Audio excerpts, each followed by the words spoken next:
राज्यसभा सांसद हुए और हरियाणा जैसे राज्य का प्रभार दिया गया। हरियाणा का जिक्र जब भी आता है तो प्रधानमंत्री नरेंद्र मोदी गुजरात का मुख्यमंत्री बनने से पहले 7 वर्षों तक हरियाणा के प्रभारी थे। तो हरियाणा का रिश्ता जो है वो बीजेपी की राजनीति से बहुत करीब से चलता है। आप हरियाणा की जिम्मेदारी के साथ हैं। विप्लव कुमार देव, आपका बहुत बहुत स्वागत सर। थैंक यू, नमस्कार। चूंकि 2024 है, एक राज्य आपके पास है और पार्टी आप में बेहिसाब संभावना दिखती है। आप लगातार काम करते रहते हैं। कई बार हमने देखा कि पन्ना प्रमुख की बैठक से लेकर के और पार्टी की छोटी छोटी बैठकों तक में आप शरीक रहते हैं। पहले उस जिम्मेदारी से जो आपके पास है, हरियाणा और 2024, क्या तैयारी आपकी पार्टी की? कितनी बड़ी चुनौती हरियाणा में आपके लिए? देखिए, भारतीय जनता पार्टी ऑर्गेनाइजेशनल तरीके से पहले दिन से ही काम करती है। जब से इलेक्शन जीतता है वो कंटिन्यू प्रोसेस है। बाकी सब पार्टी के लिए जब इलेक्शन आती है तब ऑर्गेनाइजेशनल सेटअप वो सब काम शुरू होता है। बीजेपी में ऐसा नया कुछ मैं कर रहा हूँ ऐसा नहीं है। और 2024 की बात है, आप पीछे जाके फ्लैशबैक में देखेंगे 2014, 2019 सभी समय नाम इस बार बदल दिया है, नया नामीकरण किया है, चीज वही है जी। हर बार इलेक्शन जब आता है तो इनका एक ही इशू होता है, मोदी को हटाना है, बाकी कोई इशू नहीं होता है। और हर बार पराजित होती है जनता। 2014 में जितना वोट देके मोदी जी को जिताया था, जितने लोकसभा सीट दी थी, 19 में 300 पार कर दिया। 24 में ये ट्रेंड चलते रहे तो इसके आगे जाएगी, ऐसा मेरा विश्वास है। जनता के ऊपर मेरा विश्वास है, संगठन के ऊपर मेरा प्रभाव है। ये दोनों मिला के भारतीय जनता पार्टी की 2024 की जो राह है वो सही दिशा में जा रहा है। ये पिछले 2 इलेक्शन प्रमाणित करती है। जो आपका ओपोनेंट है, जब सरकार बनती है तब तो यूपीए हो जाता है, लेकिन जब चुनाव चलने लगते हैं तो वो अपने अपने रास्ते चलते हैं। इस बार लेकिन ये मोर्चा उम्मीद कर रहा है कि बीजेपी के साथ कम से कम 365 सीटों पर 1 to 1 की लड़ाई लड़े। हालांकि अभी कोई तस्वीर साफ आपके सामने है नहीं, लेकिन अगर वैसी स्थिति आती है तो बीजेपी के सामने रास्ता क्या, कितनी मजबूत तैयारी है आपकी? देखिए, बीजेपी का स्वभाव चुनौती को स्वीकार करना।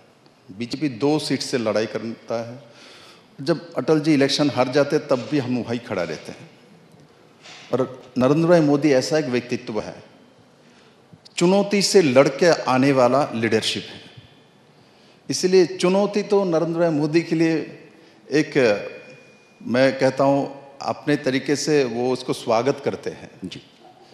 तो उसके साथ साथ हम लोग भी जुड़ जाते हैं, तो जोड़ने से और भी मजबूती आती है। तो इसलिए चुनौती का सामना करना ये बीजेपी का स्वभाव है। हम लंबे समय अपोजिशन में बैठे रहे, हमको किसी ने नहीं बोला जो हम अकेले सत्ता में आ सकते हैं। ज्योतिष ने भी नहीं बोला था, किंतु 2014 में हो गया है। इसलिए बीजेपी को चुनौती, बीजेपी के सामने कुछ आए वो हम लोग स्वागत करते हैं। और डेमोक्रेसी में ये बहुत अच्छी बात है, हम तो स्वागत करते हैं। इस तरीके से हमको हर स्टेट में, हर इलेक्शन में अपोजिशन हमारे साथ लड़ाई करे। इससे डेमोक्रेसी में हेल्दी जो कंपटीशन होता है, हेल्दी कंपटीशन में जो चुने हुए व्यक्ति उस सही दिशा में काम करता है, ऐसा मेरा विश्वास है। बीजेपी के साथ उसके ओपोनेंट्स हैं वो भी मानते हैं कि एक खूबी ये है कि वो जो कुछ भी करती है उसका एक नैरेटिव तैयार करती है और लोगों के बीच में अपने हक में राय तैयार करवाने में कामयाब रहती है। जैसे चांद पर अभी चंद्रयान उतरा है और ये पूरी जो कामयाबी है वैज्ञानिकों की, उसमें बीजेपी ने कहा कि है तो वैज्ञानिकों का, इसरो का, लेकिन उसके पीछे जो प्रेरणा है वो प्रधानमंत्री की है। आपको लगता है कि चंद्रयान भी 2024 के लिए बीजेपी का एक बड़ा हथियार है? देखो, तो हमारा चाँद मामा तो है ही है, हमारे साथ तो जन्म से शुरुआत करता है। छोटे में गांव में जन्म लिया तो छोटे समय जब नींद नहीं आता तो बाहर ही सोते थे, बिस्तर तो होते नहीं थी, तो वहाँ से दिखाते वो चाँद मामा बुला रहे हैं। तो आज वो चाँद मामा के पास हमारे सैटेलाइट पहुँच गई, वो भी साउथ जोन में पहुँच गया, पूरे दुनिया के किसी देश ने अब तक नहीं पहुँचा पाया। और साथ साथ मैं कुछ प्रतिक्रिया देख रहा था, जो बोले ये सैटेलाइट जो गई है ये तो साइंटिस्ट का है, इनमें मोदी जी ने क्या किया? इसमें मोदी का नाम नहीं लेना चाहिए। एक दिल्ली का महान व्यक्ति है, एक कलकत्ता का महान लेडी नेतृत्व है, किंतु कहते समय भूल जाती है वो, यहाँ मोदी जी का नाम नहीं ले सकते। ये तो भाई साइंटिस्ट ने किया, मैं भी मानता हूँ ईश्वर साइंटिस्ट ने किया, किंतु काल किसके समय है? मोदी जी के समय है।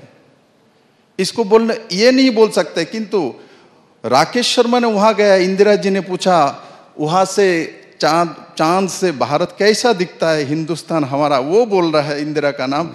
अभी मोदी का नाम नहीं ले सकता है, क्योंकि मोदी का नाम लेने से इनका सत्ता चली जाती है। तो इस तरीके से जो राजनीति करता है, बोलना तो उनका भी नाम मत बोलो। मैं इंदिरा जी को सम्मान करता हूँ, देश के प्रधानमंत्री रही है, नाम उसका ले सकते हो, मोदी जी का नाम नहीं ले सकते। बेसिकली इनके इस देश में जो भी ऑपोजिशन में हमारे साथ काम कर रहे हैं, जाने अनजाने वो लोग भी मोदी जी को प्यार करता है, क्योंकि नफरत भी दिल से होता है, प्यार भी दिल से होता है। हम दिल से प्यार करते तो हमारे भी दिल में मोदी है, जो नफरत करता है उनके दिल में भी मोदी बैठा रहता है, इसलिए बार बार मोदी दिखता है उनको।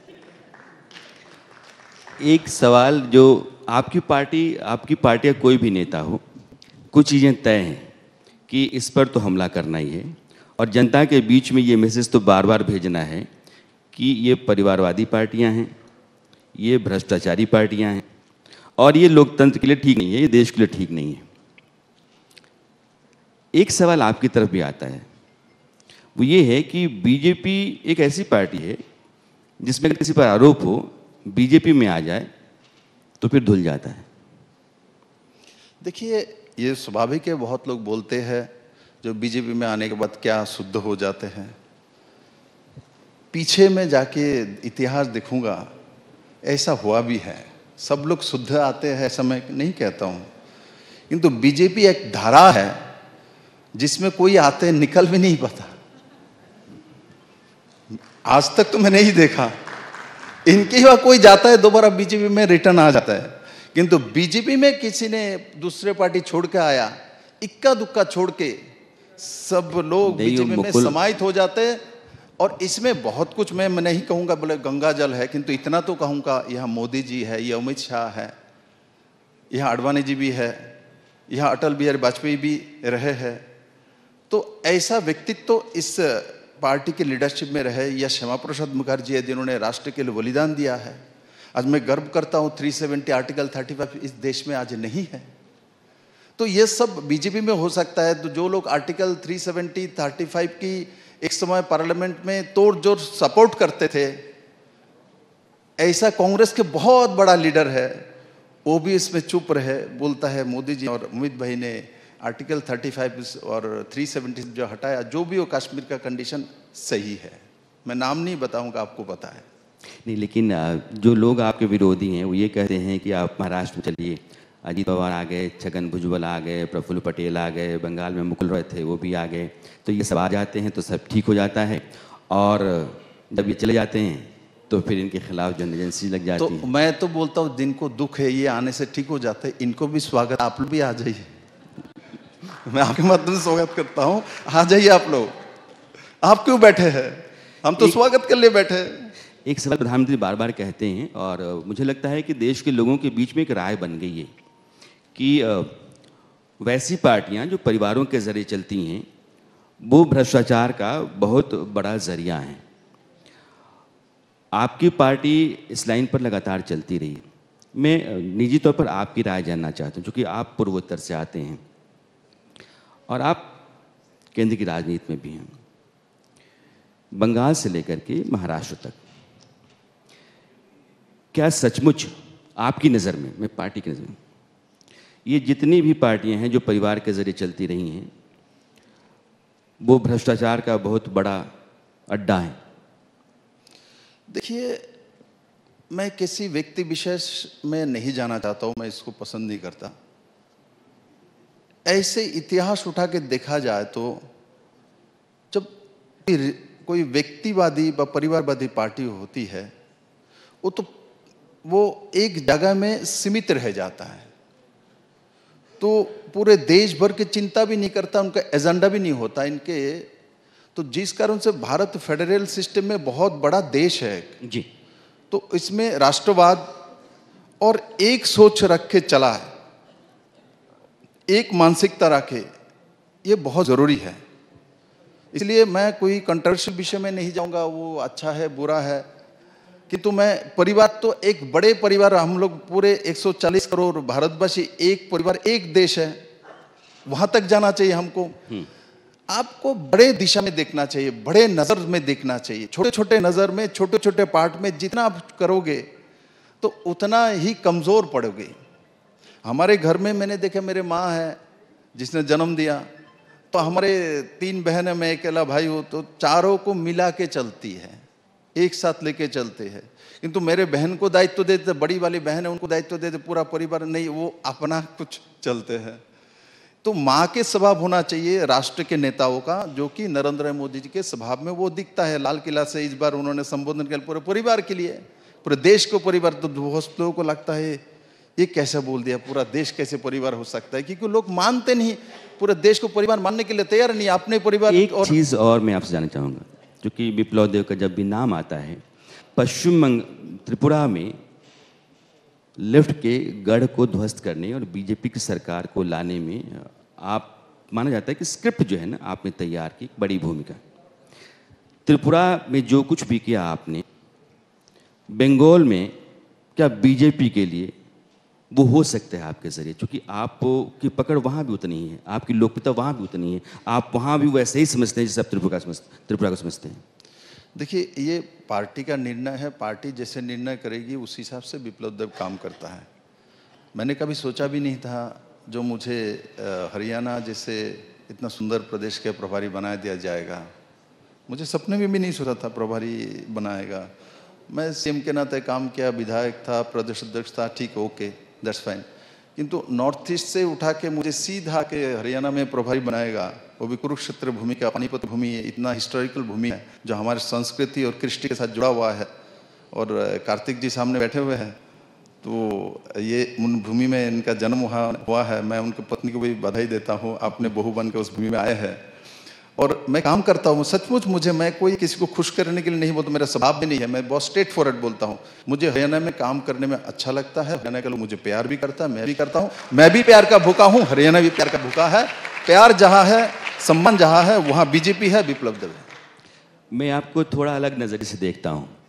पूर्वोत्तर की जो 25 लोकसभा सीटें हैं, पश्चिम बंगाल की 42 और हरियाणा की, अगर ये सब आप देखते हैं तो 42, 25 और फिर यहाँ 10, देखिए, तो कुल मिलाकर के 80 सीटों के आसपास की जिम्मेदारी मैं मानता हूँ कि विप्लव कुमार देव के पास है। इन सीटों पर बीजेपी, मैं 2024 के लिहाज से पूछ रहा हूँ। देखिए, बोलिए, मेरा सवाल पूरा हो जाना चाहिए, क्योंकि इन स्टेट्स की बहुत बारीक जानकारी आपको है। हरियाणा के प्रभारी हैं आप, बंगाल में आपकी ज़मीनी पकड़ उतनी ही मजबूत है, पूर्वोत्तर के तमाम राज्यों के आप बड़े रणनीतिकार चुनाव माने जाते हैं। इन कुल सीटों पर बीजेपी कितनी सीटें जीत सकती है, क्योंकि वहां से बहुत तय होगा 2024?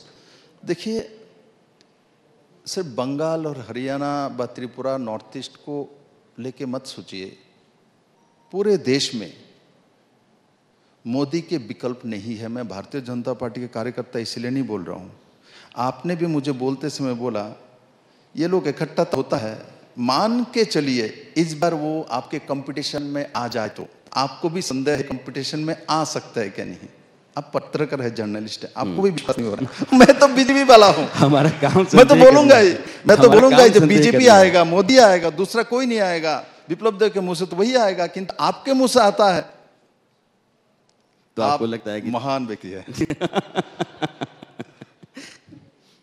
हम लोग इसलिए कहते हैं कि हम जमीन की थोड़ी समझ रखते हैं, और आज 2 बड़े सेफोलॉजिस्ट थे, और हम यह भी देखते हैं कि सेफोलॉजी जहाँ चलती है वहाँ हमारी अपनी राय भी मिलती है कि नहीं मिलती है, इसलिए हम कहते हैं। और अगर बीजेपी की लड़ाई कहीं भी है, अगर हिंदुस्तान पूरा सुन रहा है, तो एक सच ये भी है कि नरेंद्र मोदी से नाराजगी अगर है किसी मुद्दे को लेकर के, तो उन सवालों का जवाब भी वो नरेंद्र मोदी के जरिए ढूंढ रहा है। तो नरेंद्र मोदी के नेतृत्व में एक बड़ा भरोसा है, बड़ी यूएसपी है वो बीजेपी और एनडीए के लिए, इसलिए उससे लड़ना मुश्किल हो रहा है। फिर भी मैं कह रहा हूँ, एक नैरेटिव इस देश में तैयार हो रहा है, खासकर हिमाचल और कर्नाटक के चुनाव नतीजों के बाद से और राहुल गांधी की जो भारत यात्रा थी उसके बाद से एक मैच्योर नेता के तौर पर राहुल गांधी उभरे हैं। ऑपोजिशन में राहुल गांधी को अगर आगे किया जाता है तो नरेंद्र मोदी वर्सेस राहुल गांधी का एक मुकाबला ऑपोजिशन चाहता है कि हो। ये कांग्रेस की तरफ से मैं बोल रहा हूँ, ऑपोजिशन के जितने दल हैं जो कांग्रेस के साथ आज की तारीख में होने का दावा करते हैं, मैं उनकी तरफ से नहीं बोल रहा हूँ, लेकिन कांग्रेस चाहती है कि राहुल वर्सेस मोदी एक नैरेटिव देश में 2024 के चुनाव से पहले कराया जाए। अगर ऐसा होता है तो 2019 में भी किया था, टेस्टेड है। और इस देश में मैंने देखा, जिसको एक बार सामने करके प्रधानमंत्री कैंडिडेट कंपटीशन करा लिया, वो हार गए, और उसको जितना बार भी सामने करो जीत के नहीं आता, इतिहास कहता है। विप्लव जी, मैं थोड़ा सा, चूंकि 2024 है और जितनी बातें राजनीति में होती हैं वो घूम फिर करके चुनाव नतीजों और अगले प्रधानमंत्री की तरफ जाती हैं। एक राम मंदिर है, पार्टी ने यह तय किया कि राम मंदिर चुनाव से ठीक पहले लोकार्पित किया जाएगा। देश में चंद्रयान, तो कामयाबी जो है आपकी, मैं स्ट्रैटेजी के लिहाज से पूछ रहा हूं, आम आदमी भी समझता होगा कि आपकी पार्टी बहुत ही रणनीतिक तौर पर चलती है कि आप ये कहते हैं कि हम गलवान भी करते हैं, तवान भी करते हैं, हम चाइना को बराबर का मुकाबला भी देते हैं। आप ये भी कहते हैं कि देखो हम राम मंदिर बना दिए, हमने काशी विश्वनाथ में कर दिया, हमने महाकाल में कर दिया। आप ये भी कहते हैं गरीबों तक हमने राशन पहुंचाए, हमने घर बनवा दिए, शौचालय बनवा दिए। तो अब हर जगह पर आप हैं, अब राम मंदिर है। आपको क्या लगता है, ये जितने भी मामले हैं, सरकार जिनको लोगों के बीच में रखती है, सबसे ज़्यादा असर चुनाव के समय, वोट देते समय वोटर के दिमाग पर किसका होगा? देखिए, सबसे असर तो वोटर के, भारतीय जो वोटर है, हमारे कृष्टि, हमारे संस्कृति, हमारे डेवलपमेंट, हमारे नौजवान के लिए भविष्य की जो सोच, टेक्नोलॉजी, ये सब के ऊपर निर्भर करता है। एक समय जातिगत समीकरण में राजनीति भारत में किया जाता, जात पात पंथ के राजनीति। मोदी जी आने के बाद तो लोग इस चैप्टर को क्लोज कर दिया। ये हमारे लिए बहुत बड़े अध्याय है। हम एक समय पूरे दुनिया में बदनाम थे। भारत में यहाँ तो जात पात में इमोशनल राजनीति हो जाता है, किंतु आज ऐसा नहीं है। आज डेवलपमेंट के ऊपर राजनीति होता है। आज आपने मोबाइल मैन्युफैक्चरिंग में कहाँ खड़े हैं उसके ऊपर राजनीति होता है। आज आपके रेलवे स्टेशन आधुनिकतम रेलवे स्टेशन है क्या, यूरोपियन रेलवे स्टेशन के साथ आपका डिफरेंसेस क्या है, आपने कितना दूर तक पहुंचे, उसके ऊपर राजनीति होता है। आज बुलेट ट्रेन के ऊपर राजनीति होता है। आज वंदे भारत ट्रेन के ऊपर राजनीति होता है। आज 42 kilometre per day national highway बनता है, उसके ऊपर राजनीति होता है। आज टीकाकरण के समय, कोरोना के समय सबको 80 करोड़ लोगों को मुफ्त अनाज की व्यवस्था करने की हिम्मत जुगाने वाले देश के बारे में बात होता है। हमारे साथ ही पाकिस्तान एक दिन पहले जन्म लिया है, उनके चावल और रोटी के लिए खड़ा होना पड़ता है दुनिया के सामने। ये अंतर दिखाता है। और जो राम मंदिर के बारे में आपने बोला था, जनवरी में राम मंदिर जब कंप्लीट हो जाएगी, हमको लगता है आप भी जाने के लिए तैयार बैठे हैं। तो इसलिए राम मंदिर की बात अकेला बीजेपी के लोग जाएंगे, क्योंकि हमारे जन्म जब होता है तब भी हमारे स्वभाव में राम बसता है, और जब मृत्यु हो जाता है तब भी राम नाम के साथ ही जाते हैं। इसलिए राम तो हमारे पूरे सिस्टम में, हमारे समाज में प्रभावमान है। तो प्रभावमान को कोई रोक नहीं सकता। किसी ने रोकने की कोशिश की, किंतु ये समाज और व्यवस्था ने रुकने नहीं दिया। मैं सुप्रीम कोर्ट को धन्यवाद दूंगा, उस समय की सभी जजेस को मैं धन्यवाद दूंगा, चीफ जस्टिस गोगोई साहब को धन्यवाद दूंगा, जो आप लोगों ने प्रमाणिकता के साथ इस विषय को, माननीय प्रधानमंत्री जी के जो सोच, हमारे जो सोच, भारतीयता का सोच, उसको अपने लोगों ने प्रमाणिकता के साथ सम्मान दिया। ऐसे नहीं दे दिया, उनके पास जब सब कुछ प्रमाणित हुई तब दी।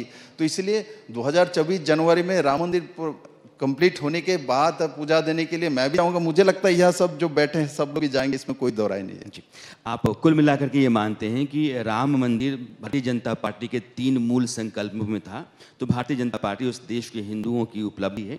लेकिन जब आदमी वोट देने के लिए जाएगा तो वो कल्याणकारी योजनाएं जो सरकार की रही हैं वो और विकास, इन दोनों के आधार पर तय करेगा और मोदी सरकार को वोट देगा। आपकी कमोबेश राय यही है। आप आए, आपने अपनी बात की, आपका बहुत बहुत शुक्रिया। धन्यवाद।